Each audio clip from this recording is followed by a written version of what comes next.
प्रसादाची थोरी महिमा असे श्रेष्ठ भारी प्रसाद घेताचे स्वामीचा नाश होय षडरी पूजा मी तो पणहा नुरे रे सुख अक्षयी घेई रे सुख ब्रह्मानंदी होय गगनी आनंद नमाय प्रसाद घेताची स्वामीचा नाश होय षडरी पूजा लक्ष्मण मने घ्यावो लक्ष्मण मने घ्यावो जन्म मृत्यू चुकवाहो प्रसाद घेताची स्वामीचा नाश होय षडरी पूजा शिवहर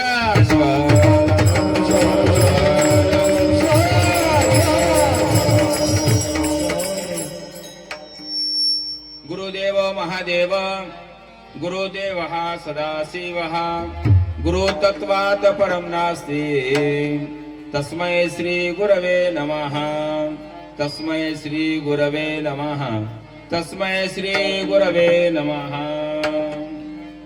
प्रथमतः ब्रह्मांडनायक शिव प्रभूंना वंदन करून शिवाच्या पंचमुखापासून उत्पन्न झालेल्या पंचाचार्यादी प्रमदगणांना साष्टांग प्रणिपात करून बसवादी शरण मन्मथादी संत तथा त्रिकाल वंदनीय प्रतस्मरणीय गुरुमाऊली सद्गुरु शिवाचार्य रत्न सांब शिवाचार्य महाराज तथा सद्गुरु वेदांताचार्य दिगंबर शिवाचार्य महाराजांच्या पवित्र चरण कमी साष्टांग दंडवत करून तुम्हा सर्वांचं प्रेरणास्थान परमश्रद्धेय गुरुमाऊली सद्गुरु राष्ट्रसंत डॉक्टर शिवलिंग शिवाचार्य महाराज तथा सिद्धेश्वरलिंग शिवाचार्य महाराजांच्या स्मृतीला विनम्र अभिवादन करून या पंचक्रोशीचा आराध्य भगवान शंभू महादेवाचं दर्शन घेऊन खोरेश्वर शंभू महादेवाच्या दिव्य सानिध्यात गेले अनेक वर्षापासून अव्याहतपणे चालू असलेला नामयज्ञ यावर्षी अतिशय उत्साहामध्ये संपन्न होत असलेल्या नामयज्ञाच्या सांगतेच्या म्हणजे कीर्तन रूपी सत्संग सेवेसाठी उपस्थित स्वामी आमचे सर्वच स्नेही मंडळी या ठिकाणी उपस्थित आहेत। इथे शिवभक्तीपरायण बसवलिंग महाराज रामलिंग महाराज या सप्ताह समिती ज्यांनी मला निमंत्रित केलं, आमचे रामरावजी जुबरे, त्यानंतर आमचे दीपक अण्णा पत्रे गुरुजी, गोगे अण्णा आणि बरेच परिचित मंडळी आहेत. सुरुवातीला मला आजही आठवते की 25 वर्षाखाली ज्यावेळेस मी ते कीर्तनाला येत होतो, सभा मंडपही नव्हतं त्यावेळेस, म्हणजे बाबूराव अण्णाकडे आमचा मुक्काम असायचा. अगले अनेक वर्षापासूनची परंपरा आहे. म्हणून या निमित्तानं सप्ताह समितीचे संयोजक, आयोजक, नियोजक, व्यवस्थापक, मृदंग मास्तर, पेटी मास्तर, साऊंड सिस्टीम, त्याच्यानंतर यूट्यूब चॅनल, काय नाव आहे, संगमेश्वर यांचं यूट्यूब चॅनल, गावातून बाहेरगावलं भजनी मंडळ तथा उपस्थित तुम्हा सर्व शिवभक्तांना विनम्र अभिवादन. जय शिवा करून कीर्तन पिशवेला आरंभ करतो आहे. गुरु प्रसादाचे थोरे महिमा से श्रेष्ठ भारी. भगवान खोरेश्वराच्या दिव्य सानिध्यात 7 दिवसाचा संकल्प सोहळा पूर्ण करून आज आपण सांगता समारोहाकडे आलेले आहोत. आणि या सांगतेच्या निमित्तानं होत असलेली ही कीर्तनाची सेवा आहे. या निमित्तानं संतांचा अनुभव, ग्रंथाचा विचार समजून घेत असताना 7 दिवस आपण केलेली सेवा, 7 दिवस आम्ही केलेलं नामस्मरण, 7 दिवस आम्ही केलेला सत्संग, या सत्संगाचा परिणाम मानवाच्या अंतर्मनावर व्हावा. आणि ज्यावेळेस माणसाच्या अंतर्मनावर त्या सत्संगाचा परिणाम होईल त्यावेळेस मानवी जीवन परिवर्तित होतंय, माणसाचं जीवन बदलतं. आणि बदलत्या जीवाचं वर्णन किंवा बदलत्या स्वरूपाचं वर्णन म्हणजे आजचा 5 चरणाचा अभंग आहे. निवडलेल्या अभंगावर चिंतन मांडण्यापूर्वी हा 7 दिवसाचा, 8 दिवसाचा, 7.5 दिवसाचा हा सत्संग सोहळा म्हणजे 7 दिवस आहेत आता सांगत आहे. त्याच्या पाठीमागे अतिशय महत्वाची भूमिका होती. कारण तुम्ही आम्ही जे दैनंदिन जीवन जगत आहोत, दैनंदिन जीवन जगत असताना सकाळपासून संध्याकाळपर्यंत आणि जन्मल्यापासून मरेपर्यंत ज्या जीवनामध्ये आम्ही खपत आहोत, रमत आहोत, ते जीवन म्हणजे सांसारिक जीवन आहे. आणि सांसारिक जीवनालाच आम्ही पूर्णत्व मानलं आणि इथंच आमची फजिती झाली, इथंच आमचा सगळा धोका बसला. कारण सांसारिक जीवन जगणं अपेक्षित आहे, संसार करणं अपेक्षित आहे. संसार सोडा असं कोणी म्हणालं नाही. एका ठिकाणी संत म्हणाले की संसार सोडल्यानं परमार्थ होतच नाही. म्हणजे संसारिक माणसालाच परमार्थ सोपा जातो. संसारिक माणसं संसार करता करता परमार्थ सहज करू शकतात आणि संसारिक माणसालाच परमार्थाचा अनुभव लवकर येतो. म्हणून तुम्ही आम्ही सगळे भाग्यवान आहोत की संसारिक आहोत. आमचा भ्रम आहे की संसार करणाऱ्याला परमार्थ करणं अवघड आहे. पण तुम्हाला मी स्पष्टपणे सांगतो, संतांचा जीवनाचं अवलोकन केल्यावर निष्कर्ष निघतोय, संन्यासापेक्षा संसारिक माणसाला परमार्थ सोपा जातो. म्हणजे पारमार्थिक जीवन कसं जगलं, पारमार्थिक जीवन कसं जगावं, म्हणून सांसारिक जीवन आपण तुम्ही आम्ही जगलेले आहोत. पण हे जीवन म्हणजे सर्वस्व नाही. तर जन्माला येण्याचा हेतू अपेक्षित आहे. जन्माला आल्यानंतर कसं जगावं हे जगण्याची रीत करणं अपेक्षित आहे. पण आम्ही सांसारिक जीवनाला पूर्णवत समजलो, म्हणून आम्हाला याच्यापेक्षा काहीतरी एक वेगळं जीवन आहे. कारण सांसारिक जीवनामध्ये आम्ही 3 गोष्टीचा शोध घेण्याचा प्रयत्न केला. 3 गोष्टीचा. पहिली गोष्ट आहे, आम्हाला सुखाचा शोध आम्ही संसारात घेण्याचा प्रयत्न केला. पण संसारामध्ये सुखाचा शोध लागला नाही. जे सुख मिळालं ते टिकलंच नाही. जोपर्यंत आमच्याकडे एखादी गोष्ट मिळाली नव्हती तोपर्यंत त्या गोष्टीबद्दल आम्हाला तळमळ होती. आणि ती गोष्ट प्राप्त झाली की त्या प्राप्तीचंही दुःख होतंय, प्राप्तीचे दुःख होते. जोपर्यंत एखाद्या पोराला लग्नाला पोरगी मिळाली नाही त्याला वाटतं जीवनामध्ये माझ्या काहीच मजा राहिली नाही, एकटाच आहे, सिंगल फेस आहे. एकाला 2 झालं की जीवनामध्ये भलताच आनंद आहे. पण ज्यानं 2 एकाला 2 झाले त्याला विचारा, लग्न होऊन 2 वर्ष झाले, तुमची किती मजा आहे? ते म्हणते, बापा मीच पडलो तर पडलो रे बापा या फंदा. कुठं बाहेर जाता आहे ना, लोंड घातलेल्या जनावरांनी इकडे बघायला तिकडे बघायला. म्हणजे याचा अर्थ काय झाला, ज्याला वाटतं मी सिंगल आहे त्याला दुःख म्हणजे दुःख आहे, सुख नाही. त्याला वाटतं लग्न केलं की भलतच सुख आहे. लग्न केल्यानंतर त्याला कळते की लग्न न करता जे सुख होतं ते लग्न केल्यावर सुख नाही. मग त्याला वाटतं की आता जाऊ द्या, या सुखात अजून काही समाधान मिळवायचं असेल तर दोघांमध्ये तिसरं राहावं. म्हणजे एखादं लेकरू बाळ झालं की समाधान मिळेल. मग लेकरू झालं तरीही समाधान नाही, पोरगी झाली तरी पोरग पाहिजे, पोरग झालं तरी पोरगी पाहिजे. आणि दोन्ही मिळालं तर मग त्याचं सुरू होते त्याचं. याचा अर्थ जन्मभर जरी आम्ही संसार करण्याचा प्रयत्न केला, पूर्ण करण्याचा प्रयत्न केला, तरी संसारिक जीवनामध्ये सुख मिळत नाही. दुसरा मुद्दा आहे समाधान मिळत नाही. आणि तिसरा मुद्दा आहे आनंद मिळत नाही. 3 शब्दाचा शोध घेण्यामध्ये आम्ही सांसारिक जीवन जगत जगत शेवटी आयुष्याच्या शेवटच्या टोकाला आलो. आणि त्यावेळेस मागे परतून बघतो आम्ही 80, 85, 90 वर्षे संसार केला, पण आम्हाला ह्या 3ही गोष्टी मिळाल्या नाहीत. संत म्हणाले की एवढं सगळं करूनही तुम्हाला 3 गोष्टी मिळत नाहीत. याचं कारण सांगितलं, संसाराचा समाधान हे गुणधर्म नाही, संसाराचा सुख हे गुणधर्म नाही, संसाराचा आनंद हे गुणधर्म नाही. मग समाधान, आनंद आणि सुख जर आम्हाला भोगायचं असेल तर संसारापेक्षा काहीतरी एक वेगळं जीवन आहे, ज्याला आध्यात्मिक जीवन म्हणतात, ज्याला पारमार्थिक जीवन म्हणतात. आणि ते पारमार्थिक जीवनाची ओळख आपण गेल्या 7 दिवसामध्ये करून घेतलेली आहे. आता त्या पारमार्थिक जीवनाची ओळख किती जणाला झाली याचं आजच्या दिवशी आत्मावलोकन करायचं. कारण प्रसाद आम्हाला मिळणार आहे, पण प्रसाद आम्हाला मिळत असताना त्या प्रसादाला आम्ही किती पात्र आहोत, प्रसाद घेण्यासाठी आम्ही किती अनुकूल आहोत, याचा पहिल्यांदा ताळा बसवायचा आणि नंतर अभंगाकडे यायचा. कारण 7 दिवसामध्ये आम्ही संत ग्रंथाची संगती केली. दुर्दैवानं आमच्या लोकांना अजूनही अज्ञान अजून स्पष्ट झालं नाही. भजन करणं म्हणजे परमार्थ करणं असं नाही. काय म्हणाले मी? भजन करणं म्हणजे परमार्थ करणं असं नाही. शिवपाठ केला म्हणजे परमार्थ केला असं नाही. पूजा देवाची केला म्हणजे परमार्थ केला असं नाही. बघा, कीर्तन केला म्हणजे परमार्थ केला असं नाही. हे सगळे पारमार्थिक जीवन कळून घेण्याचे साधन आहेत. भजन असेल, कीर्तन असेल, पूजा असेल, पारायण असेल, शिवपाठ असेल, या माध्यमातून ज्या दिवशी हे सगळ्या गोष्टी, भजन, कीर्तन, प्रवचन, कथा, पारायण, काय जे असेल ते धार्मिक उपक्रम, हे उपक्रम करता करता ज्यावेळेस आम्ही ते अनुभवायला लागतो त्यावेळेस खरा परमार्थ सुरू होतो. आणि तो अनुभव म्हणजे काय आहे? तर तो अनुभव म्हणजे समाधान आहे, तो अनुभव म्हणजे आनंद आहे, आणि तो अनुभव म्हणजे सुख आहे. आणि ते अनुभव घेण्याचा प्रयत्न गेल्या 7 दिवसामध्ये आपण सगळ्यांनी केला, असं गृहीत धरून आपण कीर्तनाकडे आलेलो. शिवाय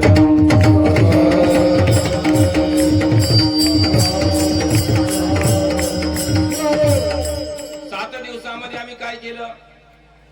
7 दिवसामध्ये आम्ही संताची आणि ग्रंथाची संगती केली. आणि असं म्हणतात की संगतीतून परिवर्तन होतंय. एक शास्त्रीय प्रमाण सांगतो आणि कीर्तनाला सुरुवात करतो. एक शास्त्रीय प्रमाण असं आहे, संगतीच्या बाबतीत बोलले, संगतीनं काय परिणाम होतो आणि काय परिणाम होणं अपेक्षित आहे. त्याला शास्त्रीय प्रमाण असं आहे, जडानं जडाची संगत धरली, संगती करावी सदा संगती करावी सदा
अजून एक महत्वाची गोष्ट सांगतो उभं टाकणाऱ्याला. मला भजन येत नाही, त्याच्यामुळे सगळं तुम्हालाच म्हणायचं, मला काहीच म्हणायचं नाही. फक्त वाट बघा जरा ताटात वाढेपर्यंत. माझा फक्त स्वयंपाक चालू आहे, अजून मी ताटात वाढणं सुरू केलं नाही. तुम्हालाच म्हणायचं, काय टेन्शन नाही. जेवढं चांगलं म्हणताय तेवढं म्हणा, सगळे प्रमाण म्हणा, कुठलं सोडू नका. कीर्तनाकडे मी एक शास्त्रीय प्रमाण असं सांगत होतो, जडानं जडाची संगत धरली तर जडाचं जडत्व बदलतं. फार मोठं प्रमाण आहे. याचा अर्थ काय? एखाद्या निर्जीव वस्तूची संगत धरली तर त्या निर्जीव वस्तूची स्थिती बदलते, परिवर्तन होते, अवस्था बदलते. त्याला एक प्रमाण दिले बघा, लोखंडानं परिसाची संगत लोहाने परिसाची धरणी संगती, लोहाने परिसाची धरणी संगती,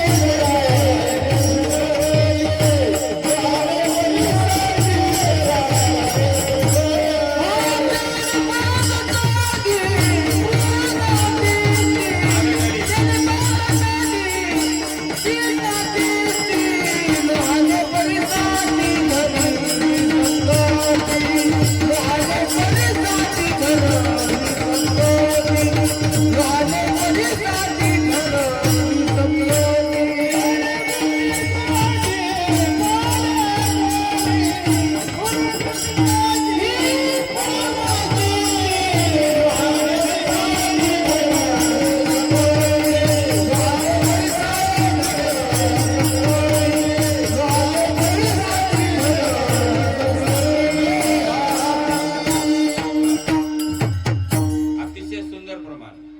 लोहाने परिसाची धरलेली संगती तेने पूर्वस्थिती पालटली. म्हणजे काय, लोखंडानं परिसाची संगत धरल्यावर लोखंडाची स्थिती बदलते. स्थिती म्हणजे अवस्था बदलते. आज जे क्विंटल टन वर 4 टन सुद्धा बऱ्याच जणांचं लोखंड रोडवर पडलेला, गजाळे आणून ठेवलेत की नाही, रोडवर पडले, बरोबर आहे की नाही? आज बऱ्याच जणांचं पडले रोडवर. पण त्याला जर परिसाचा स्पर्श झाला तर त्याची स्थिती बदलली तर तेच लोखंड 25 कुलपात जाते कपाटात. का? कारण त्याचं रूपांतर होते सोन्यामध्ये. बघा, लोखंडाचं सोनं होण्याची क्षमता परिसामध्ये आहे. परिसाचा स्पर्श झाला तर लोखंडाची स्थिती बदलते. स्थिती म्हणजे अवस्था, त्याचं मूल्य बदलतं.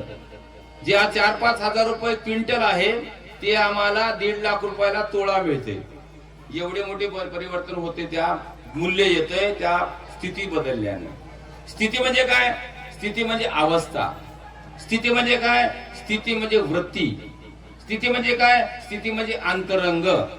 संता ग्रंथाच्या संगतीत आल्यावर संगतीनं जर जड वस्तू म्हणजे निर्जीव वस्तूमध्ये बदल होते, तर आम्ही तर सजीव आहोत. मग आम्ही संता ग्रंथाच्या संगतीत आल्यावर आमची स्थिती बदलणं अपेक्षित आहे. स्थिती म्हणजे अवस्था बदलणं आवश्यक आहे.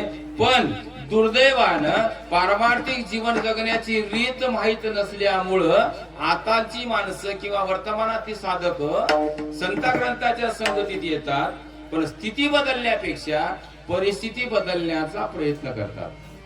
स्थिती म्हणजे अंतर. माझ्याकडे लक्ष असू द्या, येणारे याले कीर्तनाला काय तुम्ही टेन्शन घ्यायची गरज नाही, तुम्हाला चांगली जागा मिळाली. वाजवा टाळ्या एकदा. शिवाय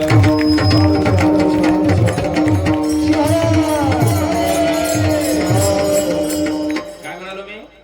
संतांच्या ग्रंथाच्या संगतीत आल्यावर अपेक्षा काय आहे? स्थिती बदलावी, अंतरंग बदलावं, विचार बदलावे. बघा, विचार करण्याची पद्धती बदलावी. पण दुर्दैवानं आम्ही संता ग्रंथाच्या संगतीत येतो, पण स्थिती बदलण्यापेक्षा परिस्थिती बदलण्याचा प्रयत्न करालो. परिस्थिती बदलण्याचा प्रयत्न म्हणजे आपणच आपल्याला पारमार्थिक साधनेत दिलेला धोका आहे. म्हणून आज सावध व्हा. परिस्थिती म्हणजे बहिरंग आणि स्थिती म्हणजे अंतरंग. माणसं देवाधर्माच्या सानिध्यात आल्यावर वरून बदलण्याचा प्रयत्न करतात. याचा अर्थ काय? सप्ताह सुरू झाला त्याच्या आधी, सप्ताह सुरू होण्याच्या आधी कधीच विभूत लावित नव्हता. सप्ताह सुरू झाला की या कानाचे त्या कानाला पट्टे मारायला. गळ्यात लिंग होता पण कधीतरी ध्यानाला तेव्हा पूजा करीत होता. पण सप्ताह सुरू झाल्यावर लिंगाची तर पूजा करायच नाही, पण रोज देवाऱ्यात ठेवणारा लिंग गळ्यात बांधायलाय. नुसता गळ्यात बांधणं झालं तर शर्टाच्या वरून ठेवायलाय. बरोबर आहे का? एवढंच नाही तर कधी देवाचं नाव घेत नव्हता, पण सप्ताह सुरू झाल्यापासून माणसं दिसली की शिवार शिवार म्हणाला. हे झालं बहिरंग.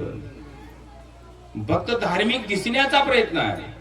यांनी जे आता प्रमाण दिलं होतं, सज्जनाचा शब्द वापरला होता. सज्जनत्व ही अवस्था आहे. सज्जन दिसण्यानं होत नाही. सज्जन दिसावं की असावं साधी गोष्ट आहे. सज्जन दिसावं का असावं? असावं. हो, दिसण्यात काय मजा आहे. बरेच लोक सज्जन दिसतात. बगळा तर भलता सज्जन दिसतोय पाण्यात उभं टाकला. पाण्यात उभं टाकलेला बगळा भलता सज्जन दिसतोय. त्या मासोळ्याला वाटते पाण्यामधल्या की लय नंबर 1चा बगळा आहे. असला साधू आपल्याला बघायला मिळालाय. डोळे लावून समाधी लावलाय. मग त्या साधूचं ध्यान कुठं आहे? पायाजवळ येणाऱ्या माश्यावर आहे आणि माश्याला वाटते आज त्या साधूचं दर्शन घ्यावं आणि आपल्या जीवनाचं सार्थक करावं म्हणून माश्या त्या पाण्यात उभं टाकलेल्या साधू म्हणून त्या बगड्याच्या पाया पडाजवळ येतात आणि चांगला आवाक्यामध्ये मासा आला काय करते बगळा हा माहित राहू की रोजच आहे काय करते बगळा मासा आदर उचलून घेते आणि अशा बगळ्याचे प्रमाण आता जास्त झाले सगळ्या महिला मंडळ ध्यानात ठेवा आता हे बगळे असे डोळे लावून बसलेले आहेत वाट बघायला एक पायाजवळ येणाऱ्या माश्याला काल परवा एक बगळा गटलाय फक्त नाशिकचा टीव्ही बघत जा जरा नाशिकचा बगळा गटला आणि त्या बगड्याजवळ येणाऱ्या मासळ्या ही असल्या सुगावच्या तळ्यातल्या नव्हत मोठ्या मोठ्या तळ्यामध्ये पळणाऱ्या माश्या होत्या ते आणि आता ते मासोळ्या गटल्या आमचे लोक एवढे येडे आहेत एवढे आमच्या मायामाऊली धार्मिक आहेत एवढ्या भोळ्या आहेत कुठं महाराज निघालाय म्हणलं नवऱ्याला भाकर न देता गडबडीनं जाऊन त्या महाराजाची पाया पडते त्याची सेवा करते इथून पुढे ध्यानात ठेव खरा महाराज तुझ्या घरातच आहे आता बाहेरला महाराज बघू नको ते केव्हा धोका देईल याचा भरोसा नाही आता फक्त ध्यानात ठेव आपल्याच नवऱ्याला घासू घासू आंघोळ घालायची पाठ घासू घासू पण कोण्या महाराजाची पाठ घासायच्या वाटत जाऊ नका आता समाज आमचा सुधारला आणि सुधारणं म्हणजे प्रसाद आहे हो दुसरं प्रसाद म्हणजे काय आहे प्रसाद म्हणजे कळणं आहे कसं वागावं कुठं वागावं कसं जगावं हे कळणं म्हणजे प्रसाद आहे म्हणून आम्ही अंतरंग आणि बहिरंग शुद्धीच्या संदर्भात बोलताना प्रसादाला अनुकूल होणे मी अजून अभंगाकडे आलो नाही अभंगाकडे येणार आहे आता 7 दिवस आम्ही संता ग्रंथाची संगती केली पण आज आपण आपल्या आत बघून ठेवा आत डोकावून बघा की केलेली संगतीतून माझ्यात काही बदल झालाय काय वरल्या बदलाला मी विचार करीत नाही पट्टे मारल्या म्हणजे बदल झाला असं नाही हे पट्टे किती दिवस टिकतील याचा भरोसा नाही आहे का सप्ताह संपल्यावर 2-4 दिवसाला हे पट्टे कधी मावळतील भरोसा नाही काय काय पट्टे मी रोज बघतो कीर्तन करून जाताना बघितलं की असे पट्टे दिसतात मुखेड मधून जाताना बघ पट्टे सकाळी आणि दिवस मावळता पुन्हा दुसऱ्या गावाला कीर्तनाला बघलं तर सकाळचा पट्टेवाला झुलालाय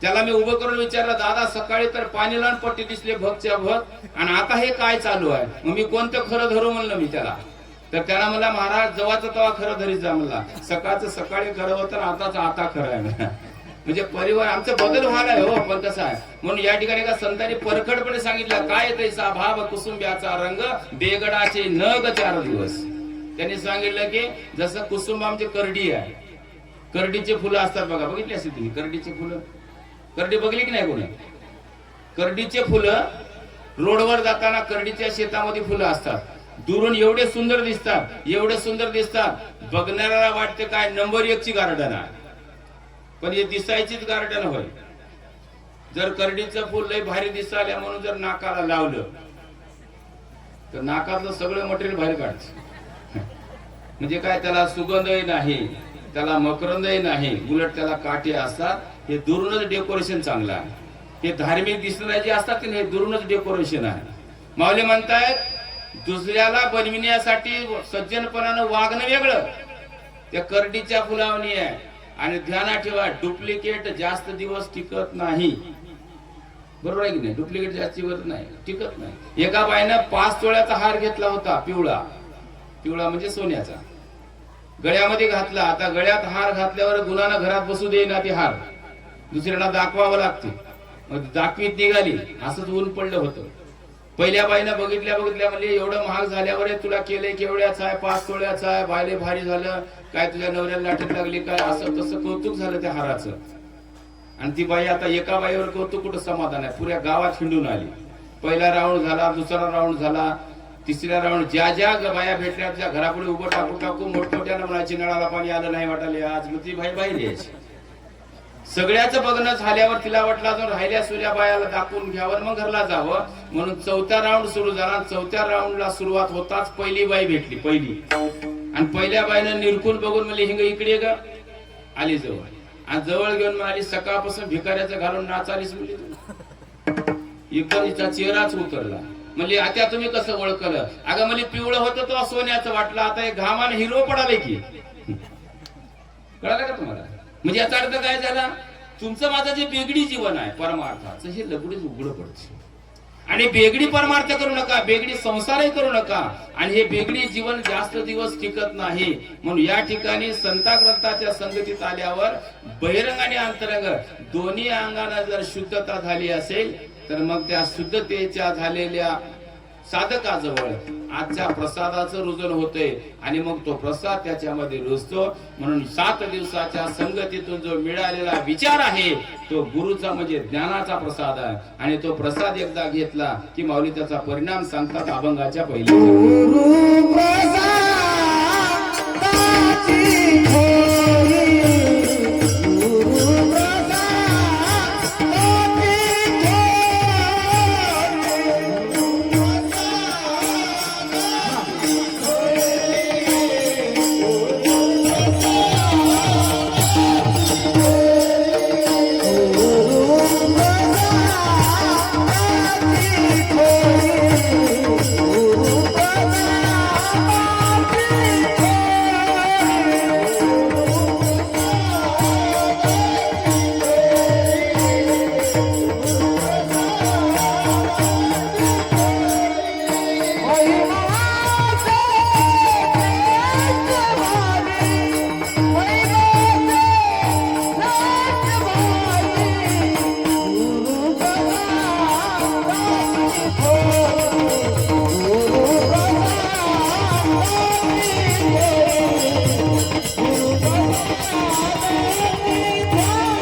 प्रसादाची पद्धत माहित राहू द्या. टाळ्या अशा आडव्या वाजवायच्या नाही, अशा उभ्या वाजवायच्या. बोटाला बोट लागले पाहिजे आणि एवढे खणखण वाजवायच्या की आपल्या बोटातून मुंग्या निघाल्या पाहिजे. बघा बरं जमते का?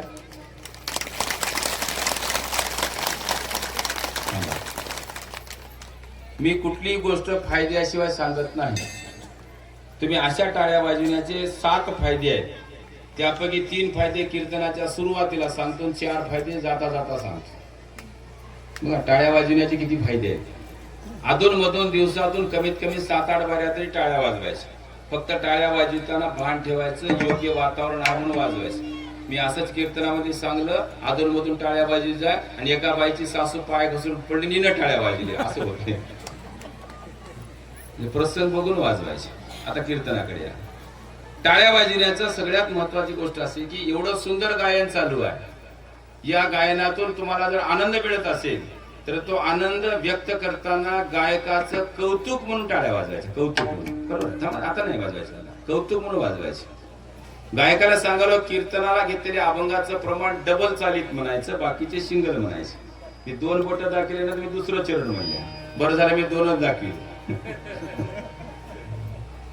आता त्याच्या पुढे सांगतोय की इथून पुढे प्रत्येकाला सगळ्यात मोठी प्रिय गोष्ट कोणती असेल तर स्तुती आहे. स्तुती, कौतुक म्हणजे स्तुती. इथून पुढे स्तुती करायला शिकायचं. माणसाची स्तुती करतो की नाही आपण, तशी देवाची बी स्तुती करायची. देवाची स्तुती म्हणजे भजन आहे. देवाला स्तुती आवडते, माणसाला स्तुती आवडते. आणि आपलं गमत अशी आहे की आपल्याला कोणाची स्तुती करू वाटणार, म्हणून आपण महाग पडलो. घरामधल्या म्हाताऱ्या माणसाला जर म्हातारपण सुखात काढायचं असेल तर फॉर्म्युला सांगाल ऐका. म्हाताऱ्या माणसाला, म्हातारी असो की म्हातारा असो, म्हातारपण जर सुखात काढायचं असेल तर इथून पुढं घरामधल्या सुनचं जास्तीत जास्त कौतुक करायचं. मनात असलं काय नसलं काय सरळ म्हणायचं, माय माझं 7 जन्माचं पुण्य फळाला आले, तुझ्यासारखी लक्ष्मी मला सून म्हणून मिळाली. तू आल्यापासून माझं आम्हाला औषण आल्यासारखं झाले. काय तुझ्या हातामध्ये चव आहे. उग त्या सुनाचं कौतुक करायचं. तुला 7 वाजता पोहे भेटतात पण तुझ्या तोंडाला झडपून येईना. कोणती वेळ लागली होती का तुला आणायला म्हणले की सून म्हणते आता तुला जे लागली होती तेच मला लागली होती. ध्यानात ठेवा. आता कौतुक करायचं, चांगलं कौतुक करायचं. ज्याच्या नवरा बायकोचं भांडणं होतात, कीर्तन सांगालो मी फॉर्म्युले सांगालो ते संसाराचे बिन परमार्थाचे सांगतो. ज्याच्या नवरा बायकोचे भांडणं होतात त्यातही कारण तेच आहे. बायकोचं कौतुक करायला नवरा कमी पडालाय म्हणून असं व्हायलंय. मला सांगा, एकच बायको आहे, जन्मभर तिच्या सोबतच आपल्याला राहायचं आहे.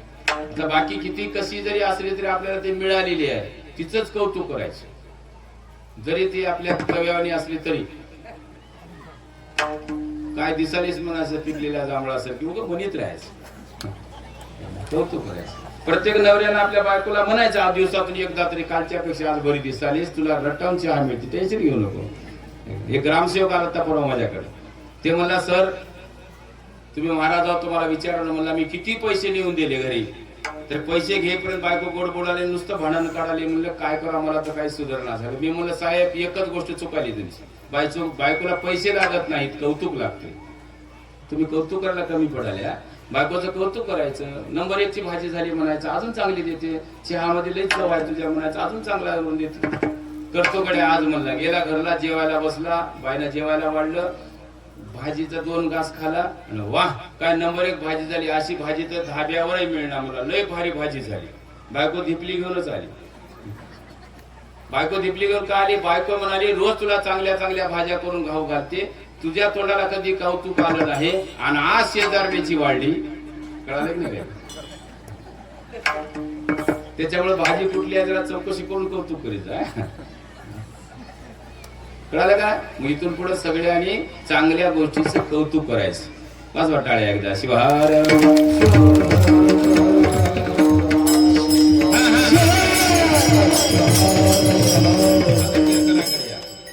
आपल्या अभंगाचं पहिलं चरण सुरू होण्याच्या अगोदर कीर्तनाची पद्धती किंवा मांडणी माझ्या पद्धतीप्रमाणे 3 टप्प्यामध्ये आहे. पहिला टप्पा अभंगाची पूर्वपीठिका काय आहे. दुसरा टप्पा अभंगाची रचना काय आहे. आणि तिसरा अतिशय महत्वाचा टप्पा या अभंगाचा आपल्या दैनंदिन जीवनाशी संबंध काय आहे. पहिल्या टप्प्यामध्ये आम्हाला समजून घ्यायच्या पूर्वपीठिकेमध्ये निवडलेला अभंग शिवसंत लक्ष्मण महाराजांचा आहे. लक्ष्मण महाराजांच्या जीवनामध्ये हा प्रसाद त्यांना कसा मिळाला. त्यापूर्वी लक्ष्मण महाराजांचं जीवन तुमच्या माझ्यासारखं आहे. मी बोलताना प्रास्ताविकात असं म्हणालो की संसार हे परमार्थात अडथळा ठरत नाही, उलट संसारच परमार्थाकडे नेणारं साधन बनते. ते संतांनी अनुभवले. बरोबर आहे, त्या संतांनी अनुभवलं. लक्ष्मण महाराज तुमच्या माझ्यासारखे गृहस्थी होते. संसारिक जीवन त्यांनी जगले, पण त्या संसारिक जीवनामध्ये पूर्णत्व आलं. आणि पारमार्थिक जीवन जगले आणि पारमार्थिक जीवनामध्ये पूर्णत्व आलं. जिथं पूर्णत्व येतं तिथं अधिकार येतो. जिथं पूर्णत्व येतं तिथं सुख मिळतंय. जिथं पूर्णत्व येतं तिथंच समाधान आहे. जिथं पूर्णत्व येतं तिथंच आनंद आहे. पूर्णत्व हे भगवंताचं लक्षण आहे. माझं वाक्य डबल आहे का? पूर्णत्व हे भगवंताचं लक्षण आहे. पण त्या पूर्णत्व असणाऱ्या भगवंतापासून किंवा त्या शिवापासून हा जीव ज्या दिवशी दुरावला त्या दिवशी पासून जीवाला पूर्णत्व मिळालं नाही. पूर्णत्वापासून तो दूर गेला, विन्मुख झाला. आणि मग अपूर्णत्व हेच माणसाच्या दुःखाला कारण आहे. आणि हे अपूर्णत्वाचं दुःख पूर्ण करण्यासाठी आम्हाला पूर्णत्वाकडे जावं लागतंय. कारण बघा तुम्ही, प्रत्येक पाण्याचा थेंब, पाण्याला पूर्णत्व कधी होतं? ज्या दिवशी पाणी समुद्रात होतं त्या दिवशी त्याला पूर्णत्व होतं, स्वरूप होतं समुद्राचं. पण वाफेमुळे पाणी समुद्रापासून दुरावलं. ज्या दिवशी पाण्याचा थेंब समुद्रापासून दुरावला त्या दिवशी पासून त्याला दुःख सुरू झालं. पण पडलेला प्रत्येक थेंबाचं वाहन समुद्राकडे असते, याचा अर्थ उताराकडे असते. कुठे पाणी सांडू द्या, पाणी कुठे जाते? उताराला जाते. त्याचा मूळ गंधर्व आहे. उतार म्हणजे त्याचं स्वरूप आहे. कारण समुद्र हा खोल असतो. पाण्याचा प्रवाह तो उताराकडे वाहतो, याचा अर्थ त्याचा प्रवास समुद्राकडे असतो.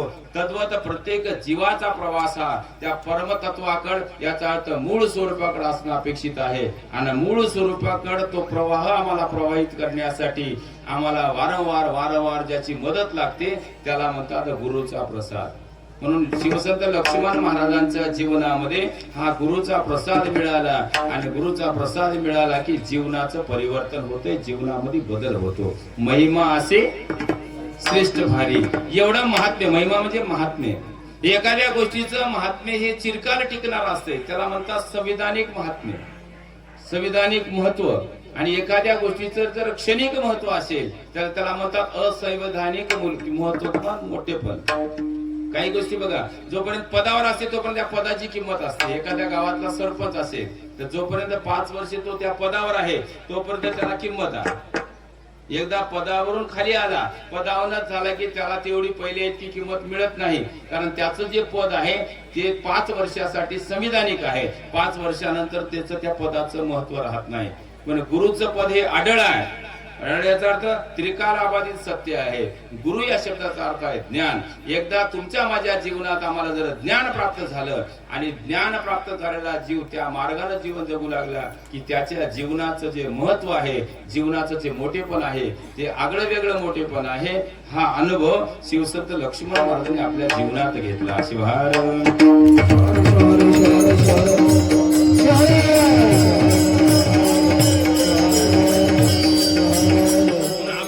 पहिल्या चरणामध्ये 3 शब्द अतिशय महत्वाचे आहेत. गुरु, प्रसाद आणि महत्व. म्हणजे महिमा असे म्हणजे महिमा. गुरु, प्रसाद आणि महिमा. एक 5-5 मिनिटांमध्ये चिंतन समजून घ्यायचे आपल्याला. गुरु या शब्दाचा अर्थ सांगितला. गुरु म्हणजे व्यक्ती नाही, तर गुरु म्हणजे तत्व आहे. आणि आमच्या शास्त्रामध्ये मानवी जीवनाच्या जडणघडणीमध्ये जीवन म्हणलं की 2 अंगानं, एक संसाराच्या अंगानं, एक परमार्थाच्या अंगानं, एक वरच्या अंगानं, एक आतल्या अंगानं, एक भौतिक अंगानं, एक आध्यात्मिक अंगानं, एक विज्ञानाच्या अंगानं, एक अध्यात्माच्या अंगानं. कारण दोन्ही जीवन अतिशय महत्वाचे आहे. आणि दोन्ही जीवनाच्या जडणघडणीमध्ये, दोन्ही अंगानं जीवन जडणघडणीमध्ये 2 घटक अतिशय महत्वाचे आहेत.